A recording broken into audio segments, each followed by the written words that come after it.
Hello student, ये question आपका laws of motion chapter से है। अगर आपको लॉज ऑफ मोशन चैप्टर के टॉपिक ब्रीफली पढ़ने हैं तो उसके लिए मैंने लिंक आपको डिस्क्रिप्शन बॉक्स में दिया है, वहां से भी आप इस चैप्टर के टॉपिक पढ़ सकते हैं। चलिए क्वेश्चन स्टार्ट करते हैं। देखिए क्वेश्चन क्या कह रहा है।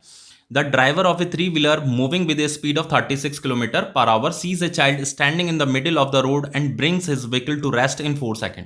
देखो थ्री व्हीलर तो आपको पता होगा, ऑटो जो होता है उसी को थ्री व्हीलर बोला जाता है। तो वो 36 किलोमीटर पर आवर की स्पीड से चल रहा था, लेकिन अचानक से उस थ्री व्हीलर ने जो है किसी बच्चे को रास्ते में देखा, standing in the middle of the road and brings his vehicle to rest in 4 second just in save to save the child. तो उस बच्चे को बचाने के लिए उस ड्राइवर ने क्या किया है, 4 सेकंड के अंदर अंदर उस ऑटो को, उस थ्री व्हीलर को क्या है, रोक दिया। मतलब ब्रेक अप्लाई किया, तो ब्रेक अप्लाई करने के बाद वो 4 सेकंड के अंदर अंदर वो थ्री व्हीलर रुक गया। देखो जैसे ये आपका रोड है, यहाँ पे ये एक थ्री व्हीलर है, ये क्या है, इस डायरेक्शन में मोशन कर रहा था। अब देखो उसकी जो स्पीड दे रखी थी, इनिशियल स्पीड जो उसकी दे रखी थी 36 किलोमीटर पर आवर दे रखी थी। तो सबसे पहले इसे मीटर पर सेकंड में कन्वर्ट कर देते हैं। तो किसी भी किलोमीटर पर आवर को मीटर पर सेकंड में कन्वर्ट करने के लिए हमें इसे 5/18 से मल्टीप्लाई करना पड़ता है। तो ये 18 2 जा 36 हो गया, तो ये आपका 5 2 जा 10 मीटर पर सेकंड। यानी कि उसकी जो इनिशियल स्पीड थी वो 10 मीटर पर सेकंड थी। ठीक है, अब देखो क्या हुआ कि ये जो थ्री व्हीलर है ये 10 मीटर पर सेकंड की स्पीड से आ रहा था, लेकिन अचानक से रास्ते में यहाँ पे कोई एक बच्चा है जो कि इस रोड के बीचों बीच खड़ा हो रखा है। तो इसे बचाने के लिए ड्राइवर ने क्या किया, 4 सेकंड के अंदर अंदर अपने इस थ्री व्हीलर को, जो ऑटो को जो है रोक दिया। मतलब ब्रेक अप्लाई किया होगा। ब्रेक अप्लाई करने के वजह से ये कुछ डिस्टेंस कवर करने के बाद ये ऑटो क्या होगा रुक जाएगा। तो इसकी यहाँ पे फाइनल वेलोसिटी कितनी हो जाएगी, 0 मीटर पर सेकंड हो जाएगी। ठीक है, तो देखो जो रुकने में जो इसने टाइम लिया है 4 सेकंड का टाइम लिया है। ठीक है, टाइम कितना आपका 4 सेकंड है। अब देखो हमें क्या पूछा है यहाँ पे, what is the average retarding force on the vehicle.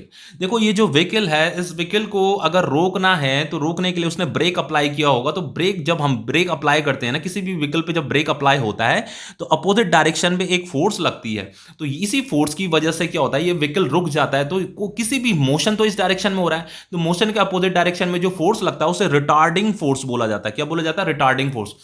Retarding force क्या करता है, मोशन को अपोज करता है, मोशन को रोकने का काम करता है। तो इस ड्राइवर ने यहां पे क्या किया, ब्रेक अप्लाई किया, जिसकी वजह से यहां पे रिटार्डिंग फोर्स लग रहा है। बस इसी रिटार्डिंग फोर्स को मुझे कैलकुलेट करना है। अब देखो फोर्स का फॉर्मूला क्या होता है, मास इंटू एक्सेलरेशन होता है। क्लास 9th में आपने ये फॉर्मूला पढ़ा होगा। तो रिटार्डिंग फोर्स का फॉर्मूला भी यही होता है, मास इंटू एक्सेलरेशन। मुझे इस रिटार्डिंग फोर्स को कैलकुलेट करना है, तो उसके लिए सबसे पहले मुझे एक्सेलरेशन कैलकुलेट करना पड़ेगा। तो देखो एक्सेलरेशन तो हम बहुत इजीली फाइंड कर सकते हैं कि v इज इक्वल टू, हमारे पास इक्वेशन क्या है, v is equal to u plus a t. तो देखो यहां पे की फाइनल वेलोसिटी कितनी है, 0 मीटर पर सेकंड है। इनिशियल वेलोसिटी कितनी दे रही है, 10 मीटर पर सेकंड दे रही है। एक्सेलरेशन मुझे फाइंड करना है, और यहां पे टाइम कितना दे रखा, 4 सेकंड दे रखा है। तो एक्सेलरेशन कितना हो जाएगा, ये 10 इधर चल जाएगा, -10, ये 4 कहां जाएगा, नीचे आ जाएगा। तो ये हो जाएगा आपका 2.5।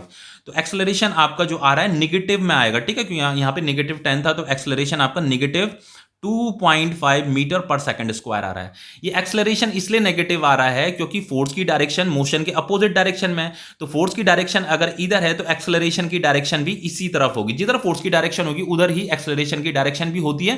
तो ये एक्सेलरेशन भी क्या कर रहा है, मोशन को अपोज कर रहा है, इसीलिए एक्सेलरेशन नेगेटिव आ रहा है। जो एक्सेलरेशन मोशन के अपोजिट डायरेक्शन में होता है वो एक्सेलरेशन नेगेटिव आता है। ठीक है, अब देखो मुझे क्या करना है, मुझे ये फोर्स कैलकुलेट करना है। बस इस एक्सेलरेशन की वैल्यू को यहां पे पुट कर दीजिए। तो ये जो रिटार्डिंग फोर्स का फॉर्मूला होता है वो मास इंटू एक्सेलरेशन होता है।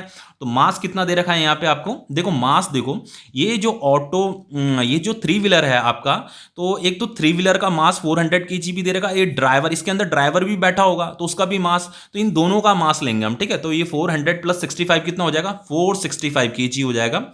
इनटू एक्सेलरेशन कितना दे रखा, -2.5। तो जो फोर्स होगा इसे मैं मल्टीप्लाई करके कैलकुलेटर से बताता हूं। ठीक है, ये आ रहा है आपका -1162.5 न्यूटन। ठीक है, नेगेटिव में आएगा क्योंकि ये जो फोर्स है मोशन इस डायरेक्शन में, मोशन के अपोजिट डायरेक्शन में लग रही है। ये फोर्स इस मोशन को क्या कर रहा है, अपोज कर रहा है, इसीलिए यहां पे फोर्स क्या आ रही है, नेगेटिव आ रही है। जो फोर्स मोशन को अपोज करती है वो नेगेटिव होती है, जो फोर्स मोशन को फेवर करती है वो पॉजिटिव होती है। ठीक है, तो ये क्वेश्चन आपका कंप्लीट हो जाता है।